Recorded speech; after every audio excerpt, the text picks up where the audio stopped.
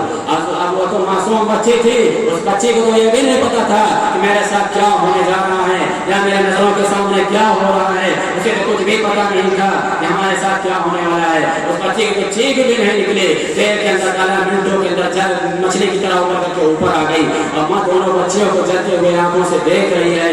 تبھی تو اللہ تعالیٰ نے اپنے بچے کی محبت کو ماں سے تشبیہ دی ہے کہ ماں جو ہے اپنے بچوں سے بہت زیادہ محبت کرتی ہے, لیکن ماں نے بھی وہاں پر اپنے بچوں کی پرواہ نہیں کی, اپنے بچوں کی پرواہ نہیں کی, اپنے جان کی پرواہ نہیں کی, صرف دین کے لیے اپنی قربانی پیش کی, اپنے دین کے لیے کیا کہتے ہیں اپنے بچوں کو قربان کر دیا, اپنے آپ کو قربان کر دیا.